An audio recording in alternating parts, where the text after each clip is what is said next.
Dad raised his glass mid-dinner and smiled like he was about to bless the entire room with something generous. He looked around slowly, making sure he had everyone's full attention before continuing. "Just so everyone knows," he announced, voice carrying cleanly across the full length of the table, "I paid for everything she has." The table went still. A few people laughed, short and awkward, the kind of sound that escaped when nobody knew what reaction was expected of them. My cheeks burned immediately. My hands went cold around my fork. Dad's eyes found mine across the table, locked in, steady, daring me to contradict him in front of all these witnesses, to either react emotionally and prove his point or stay quiet and confirm his control. I forced a small smile. I refused to cry at his table, but inside something flipped. Not dramatically, not with noise, just a clean, quiet switch. If he wanted to turn money into a weapon, something he could hold over my head publicly and use to keep me small at every gathering, then money was going to become my evidence. Not ammunition. Not a weapon aimed back at him. Evidence. The kind that didn't need volume or anger to be devastating. The kind that just needed to be read out loud. My name is Sabine Marlowe. My father has been taking credit for my survival since I was 16 years old. In the bathroom, I gripped the edge of the sink, breathed through the sting behind my eyes, could still hear him out there, his voice carrying through the wall, already retelling the moment to someone new. When I walked back out, my stepmother appeared beside me near the doorway. She leaned close, voice low, expression patient in the particular way of someone delivering a lesson they believed I needed. "You should be grateful," she murmured, "grateful for being publicly declared a charity project at a Thanksgiving dinner table." I nodded once, kept my face calm, let her believe the nod meant I understood and agreed, but my mind had already moved somewhere else entirely. I was building a list, not for tonight. Tonight required nothing from me except composure. For tomorrow, for the weeks after, for the moment when I would need to show someone clearly and without room for misinterpretation exactly what I had actually paid for myself. Every receipt, every transfer, every bill with my name on it. The list was starting, and this time I wasn't going to stop building it until it was complete. The flashback hit on the drive home. Freshman year of college, Dad arriving at my dorm with a used laptop in a paper bag, setting it on my desk like he was depositing a fortune. He talked about that laptop for years afterward, brought it up at dinners, referenced it casually on calls. "I bought your future," he would say. The reality was different from his version in every measurable way. I'd worked night shifts at a copy center 3 blocks from campus, eaten instant noodles 4 nights a week, taken out student loans I was still making monthly payments on, navigated financial aid paperwork alone because Dad was too busy to look at the forms. His help had always been loud and small, just generous enough to claim, just visible enough to narrate. That night, after I got home, I opened my banking app and started scrolling. Rent, every month for 4 years. My name, my transfers, tuition installments, utilities, groceries, insurance premiums. I sat on my kitchen floor with my phone and moved through years of my own financial history. The numbers were mine, every single one. I whispered it to the empty apartment. He didn't pay. I did. Saying it out loud felt like reclaiming something I hadn't realized had been quietly taken. Dad called the next morning. Cheerful voice. The specific ease he used when he wanted something and hadn't decided yet whether to ask pleasantly or demand directly. "Since I pay for everything," he said, "I need you to do something for me this weekend." I was quiet for one beat. He wanted me to cancel a trip I'd planned months earlier with my friend Aster. 2 nights away. Something I'd booked and had been looking forward to with quiet stubbornness. "Family comes first," he said, like he was reminding me of something obvious. I took a slow breath. "No," I said, "just that. Calm, clear silence. Not the comfortable kind, the kind that gathered itself before a sharp response. "Excuse me?" he said, the warmth gone instantly. "I have plans," I said. "I'm not canceling them. I pay for your life," he said, voice hardening. "You owe me." "No," I said again. The line went cold. He ended the call. I sat with my phone in my hand for a while afterward, understanding something I'd been circling for months. His provider narrative wasn't about pride or love or even exaggeration. It was infrastructure. He built it so I would feel I owed him. so that no became something I couldn't say without guilt. That understanding changed everything. A cousin texted me the next afternoon. "Hey, your dad mentioned he covers your bills? I didn't realize things were tight." I stared at the message. The lie had already traveled, had left him and moved through the family network and arrived at my cousin's phone as established fact. I typed back carefully. "That isn't true. I pay all my own bills." My cousin replied after a pause. He sounded really sure about it. Sure. Dad's favorite performance. The specific confidence of someone who had told a story so many times it had hardened into something that looked like fact. The certainty that made people stop asking follow-up questions. I looked at the message for a long moment. Then I took a screenshot. Saved it to a folder I'd started the night before, where the bank statements were already sitting, where I was building something that didn't depend on my memory or anyone's interpretation. Something that just sat there in chronological order and didn't need me to sound more credible than him. I wasn't collecting material for some imagined confrontation. I was simply done letting his confidence rewrite what I knew to be true about my own life. He could be sure. I would be documented. I opened a spreadsheet on Saturday morning and started working. Column headings. Date, category, amount, source, rent. Every month going back 4 years. Utilities, grocery totals, tuition installments, insurance premiums, medical copays, car maintenance. It took 2 hours. When I finished, I sat with the total at the bottom of the column. Aster came over that afternoon. I turned the laptop toward her without saying anything. She was quiet for a long time. "You've been supporting yourself completely," she said finally. "This whole time?" I nodded, throat tight in a specific way. "So why does he keep saying he pays for everything?" Aster asked. I'd been sitting with that exact question since the night before. The answer I kept arriving at was the one that made my stomach drop the hardest. "Because if I look dependent," I said carefully, "he can justify maintaining control." "Control of what?" Aster asked. I thought about the trip he'd tried to cancel. The "you owe me." The way his voice had shifted the moment I said no. "Of whether I feel I can say no to him," I said. Aster nodded slowly. "Then the spreadsheet is more than receipts," she said. "It's a foundation," I agreed, with paper underneath it. 2 weeks after Thanksgiving, I went to my grandmother's house to help sort through old paperwork. She had boxes she'd been meaning to go through for years. We made tea and worked through everything at her kitchen table. An hour in, I found a letter. Fiano, attorney's letterhead, dated 12 years earlier.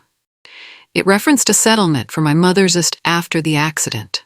Funds designated specifically for child support and educational expenses. My name was in the letter. I stared at it without moving.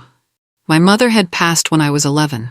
Dad had told me on the one occasion I'd asked directly that she'd left nothing, that there hadn't been anything to leave. Nothing. I read the letter again. The settlement amount was listed, not enormous, but meaningful. The kind of figure that could have funded several years of college costs, could have replaced the student loans I was still paying. I set the letter down carefully on the table. My hands were trembling, not violently. The specific fine trembling of someone who had just found information requiring them to revise a story they'd believed completely for years. I asked my grandmother if I could keep the letter. She looked at my face, didn't ask why. She just nodded. I drove home with it folded carefully in my bag. I called Dad the following evening, kept my voice completely neutral. Casual enough that the question sounded like making conversation. "Did Mom leave any money when she passed?" I asked. "For education or anything like that?" A pause. "Why are you digging into the past?" he said. The response was immediate. The question answered before he'd actually answered it. Digging, like looking for information about your own financial history, was aggression. "I just want to understand the full picture," I said. "I paid for everything," he said. Louder this time. Volume as substitute for evidence. "I know what you've always said," I replied gently. "I'm asking about Mom specifically." Another pause. Longer. "Your mother left nothing useful," he said. "Don't get greedy." The word greedy landed like a slap. Asking about money court designated for your own education was greedy. "I'm not being greedy," I said. "I'm asking." Dad's voice cooled completely. "Drop it. I raised you. I was there. A little gratitude would serve you well." I said I had to go. Ended the call. Sat, with the letter still on my kitchen table. and began researching how to formally request old bank records. The process took 3 weeks. Forms, verification documents, records sent back and forth between me and the bank's department, with Aster helping me navigate each step carefully. When the records finally arrived, we sat together at my kitchen table and went through them methodically. There was an account I hadn't known about, opened in my name when I was a minor, a custodial account. The settlement funds had been deposited there in the months following my mother's death. I leaned forward. The deposit was there, clear, labeled. The amount matched exactly what the attorney's letter described. Then I looked at the outflow column. Transfers. Beginning the year I was 13, monthly, consistent in a way that suggested scheduling rather than coincidence. Each transfer went to an external account. The account identifier ended in initials, my father's initials. I sat back in my chair. Aster was very still beside me. Neither of us said anything for a while. I'd come into this looking for clarity about whether the settlement had existed and whether it had been used as designated. I'd found clarity. This wasn't a misunderstanding about management. This was a pipeline, built quietly, running for years, out of an account with my name on it, into an account with his. The story Dad was telling started shifting. I knew because relatives began reaching out with new information. Not information they were offering intentionally. Things mentioned casually that revealed what narrative was circulating. An aunt called saying she'd heard I was going through something and hoped I was okay. Another relative messaged saying Dad had mentioned I was obsessing over finances, and she hoped I was taking care of myself. Obsessing, his word for asking questions. My stepmother called on a Thursday afternoon, tight voice. "Why are you doing this to him?" she asked. Like my research into my own financial history was something I was inflicting on him. "I'm reading records," I said. "That's all." "You're making accusations," she said. "I haven't accused anyone of anything," I said. "I've requested documents." She went quiet. Then, "You're so ungrateful." The leash word, designed to snap me back into position by making me feel I owed gratitude for something. I said I had to go. What I understood clearly now was that the preemptive campaign had begun. Dad was moving through the family and softening the ground, planting seeds that I was unstable and emotional and fixated, so that when I eventually spoke, the room would already be prepared to dismiss me. He was scared, and scared people prepared. I scrolled back through my own transfer history the following week, not searching for anything specific, just looking. Something caught my attention. Transfers I'd made to Dad over the past 3 years, several of them, each one labeled clearly in the memo field. Emergency, car repair, medical bill, temporary shortfall. He'd called each time with the same apologetic tone, the same "just until things stabilize" framing, the same patient promise that he'd return it soon. I'd sent the money because I didn't want him to struggle. I totaled the amounts. Sat with the number for a long time. Then I thought about what he was telling relatives, that I was the one struggling, that he was generously covering my expenses, that I was lucky to have someone managing my situation. My chest burned. He hadn't just taken money from an account designated for my education. He'd taken money I'd given him out of genuine love and concern. Money sent because I believed he needed it. Then turned around and told people it was flowing in the opposite direction. He'd taken my kindness, repackaged it as a story where I was the burden he generously carried. That realization was one of the most clarifying things I'd ever sat with in my life. Dad left a voicemail when I missed his call on a Tuesday evening. I played it the next morning standing in my kitchen. His voice was measured, not overtly angry, the controlled kind of calm that was actually anger wearing patience like a costume. "Sabine, you need to call me back. After everything I've paid for over the years, after everything I've done." A pause. "You owe me some basic respect. Call me." Owe me. Those 2 words. Not "I love you" or "I'm worried about us." Not "I want to understand what's happening." Owe me. I played it again. It felt genuinely ugly to stand in my kitchen considering saving a voicemail from my own father, building a folder of documentation against the man who had raised me. But being lied about at every family gathering also felt ugly. The ugliness on both sides wasn't equal. His came from choosing to misrepresent my life for years to maintain control over me. Mine came from finally deciding to protect the truth about my own story. I saved the voicemail, added it to the folder, and accepted that choosing comfortable over true was a luxury I could no longer afford. Dad announced a family dinner 2 weeks later, framed it as clearing the air, said things had felt tense and he wanted to bring everyone together properly.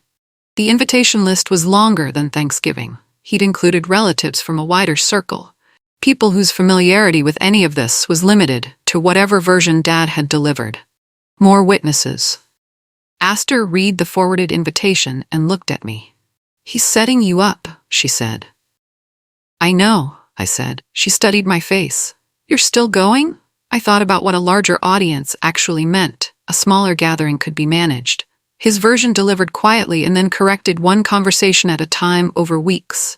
A larger gathering was different. Whatever was said would be said to everyone simultaneously. No separate conversations to correct later.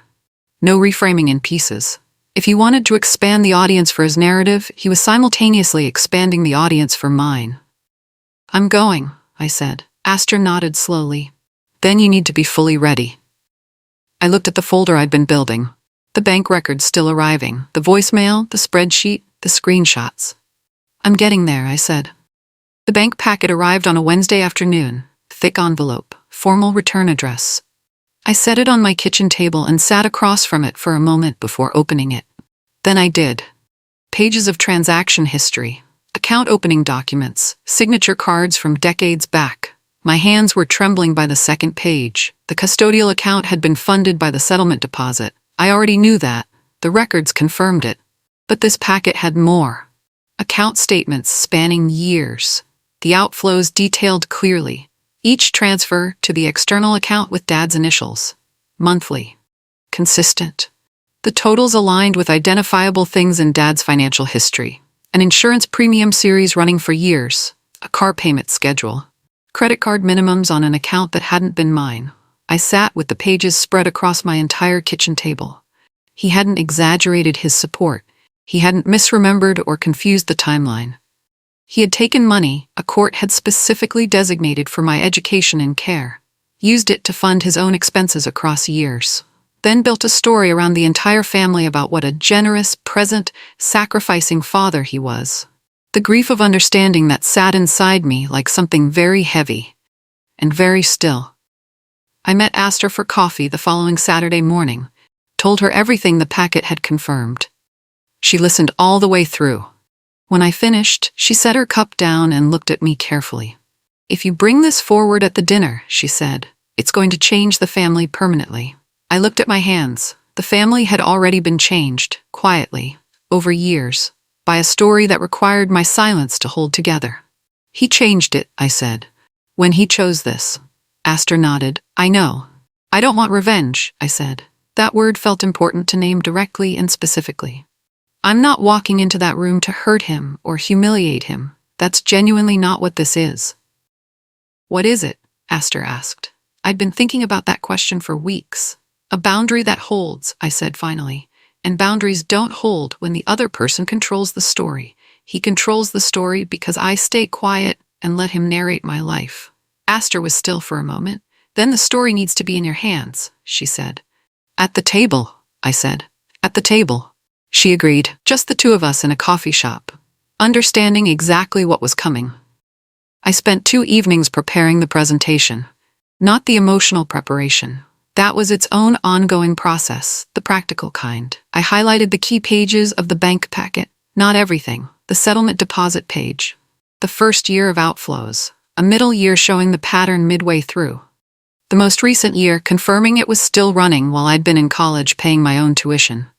I created a 1-page summary, 3 columns, clean label at the top of each, funds in, funds out, recipient account. No emotional language anywhere on the page, no accusations written in, just numbers, dates, and the account identifier matching his initials. Astor sat beside me while I put it together. Then I practiced reading it out loud. The first time, my voice shook on the 3rd sentence. I stopped, breathed, started again. The second time, it shook on the settlement amount. The third time, I made it through completely. By the 5th run-through, my voice was level the entire way. Astor said, "Good." Evidence needed a steady voice. Shaking communicated emotion. Emotion could be dismissed. Steady communicated certainty. And I was certain about what the numbers showed, about what I was going to do with them. Dad worked through the family the week before the dinner. I knew because the messages shifted in tone. First it was concerned. Heard Sabine is going through something difficult. Hope she's all right. Then it became more specific. My brother called Wednesday.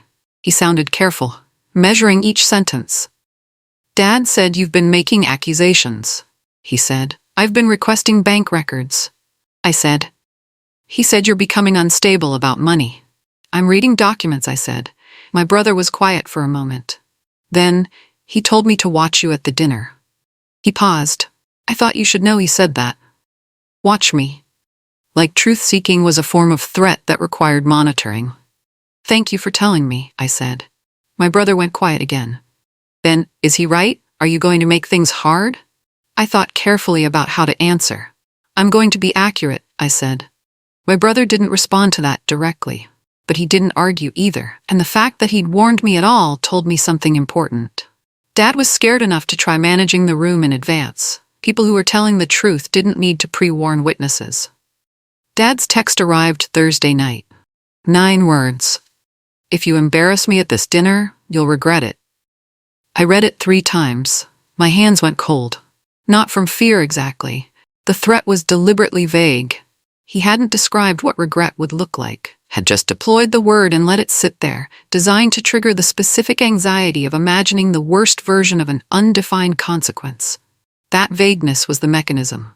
I set the phone down, breathed slowly, then picked it up again, typed 1 sentence back. Do not threaten me. Sent. Dad replied within 2 minutes. A laughing emoji. Single. Casual. The specific cruelty of someone so comfortable in their position that they could reduce a serious line into a joke face and feel nothing about doing it. I screenshot both messages, added them to the folder, then sat with the phone in my lap for a while. Not spiraling, not afraid, strangely calm. The kind of calm that arrived when you finally knew completely who you were dealing with. No more ambiguity. The laughing emoji confirmed everything I'd needed fully confirmed. And it made tomorrow feel very clear. My brother came to my apartment the day before the dinner. He knocked without calling ahead. I let him in. He stood in my kitchen looking like someone who hadn't fully decided how the conversation was going to go. Dad says you're after his money, he said finally. I looked at him for a long moment. I'm after the truth, I said, about my own financial history. That's different. My brother looked at the table between us. He's still our dad, he said. I know. I said, not sarcastically, not dismissively. I genuinely knew that. Had been sitting with that knowledge every single day of this process. Had cried about it more than once when the apartment was quiet and there was no one to be composed for. That's exactly why this hurts, I said quietly. My brother's eyes went down. Something moved across his face. The specific expression of someone who had been handed something they didn't know what to do with yet. He didn't argue. He stood in my kitchen for a while, then said he had to go. Left without asking more questions. His silence at the start had been on Dad's side. His silence at the end was on no one's side. That was the first genuine crack in what Dad had built. And cracks, once they started, had their own momentum. The night before the dinner, I spread everything across my kitchen table. The bank packet, the 1-page summary, the spreadsheet, the screenshots. The attorney's letter from 12 years ago with its formal letterhead. I stood over all of it for a while, not reviewing again. I'd reviewed enough times that every number was memorized, every date automatic. Just acknowledging what the papers represented. Years of a story told about me without my participation. Years of being positioned as the dependent, the recipient, the daughter who wouldn't have managed without him. The pages told a different story. I practiced one final time. Standing at my kitchen table, hands resting lightly on the surface. I'm not here to fight, I said to the empty room. I'm here to correct the record. My voice was steady. I said it again, still steady. I thought about what I'd told Aster, not going in to win, going in to leave free. Winning was about the other person, about their defeat. Freedom was only about me, about walking out with my name belonging to me again, with my own story in my own hands. I had the evidence, I had the voice for it. Tomorrow, those two things were enough. Dad's dinner was at his house. I arrived on time, not early, not late. The table had been arranged deliberately. Dad had placed himself at the center of the long side where he could see the full room and be seen from every seat. My stepmother beside him. I was at the far end, placed there like an afterthought, like someone whose presence was technically included, but whose position communicated something about their standing. My brother was near the middle. He caught my eye when I sat down and looked away quickly. Extended relatives filled the remaining seats. The wider circle. People whose familiarity with any of this was limited entirely to whatever version had arrived through Dad's channel over recent weeks. My stepmother smiled when I sat, brightly. The smile of someone hoping the evening stayed smooth through sustained effort. Dad looked down the table at me. "Glad you're here," he said. Easy, confident, the host welcoming someone to something he fully controlled. I smiled. "Thank you for including me." Kept my bag on my lap, folder inside it, hand resting lightly on top, not reaching, not announcing, just knowing it was there. The conversation moved. The room relaxed into the warmth of dinner. I waited. Dad tapped his glass midway through the meal. The room quieted the way it always did for him. He stood slowly, comfortable. He enjoyed this part, the attention turning toward wherever he was standing. He talked about family first, about gathering together, about the people he was glad were present. He worked through it with practiced warmth. Then he looked down the table, at me, and repeated it, louder than Thanksgiving, more deliberate. "I paid for everything she has." He laughed, the easy laugh of someone landing a line they'd been planning all week. People glanced at me, the familiar assessment. Would I cry, argue, produce the scene he'd spent a week predicting? My chest tightened, but I stood up, slowly, deliberately, from decision rather than emotion. The room went quiet, not laughing now, just waiting. Dad's smile did something at the edges. A small flicker, not fear, surprise. He'd expected compliance, or collapse. He hadn't planned for calm. "I'd like to read something," I said. His smile froze completely. I reached into my bag, pulled out the folder, opened it to the first page, looked up at the room, and began. I read from the summary page first. My voice was level, not performance level steady. The calm that came from having read something so many times it had become familiar. "A settlement was established following my mother's death," I said, "designated specifically for child support and educational expenses." I held up the attorney's letter. Let the people nearest to me see the letterhead. Set it back down. The settlement funds were deposited into a custodial account opened in my name. I turned to the first highlighted page of the bank packet. "That deposit appears here, on this date, in this amount." I read the date out loud. Read the amount clearly. Then I turned to the next highlighted page. Within the same month, the first outgoing transfer was made to an external account. I read the account identifier. I read the initials. Someone inhaled sharply at the near end of the table. I continued without stopping. This pattern continued monthly for 7 years. The total outflow over that period matches these figures. I read the total. The room was completely silent. My stepmother's face had gone entirely still. The bright smile was nowhere on it. Dad laughed. Sharp, single. "That's not what it looks like," he said. I looked up at him calmly. "It looks like numbers," I replied, "with dates attached."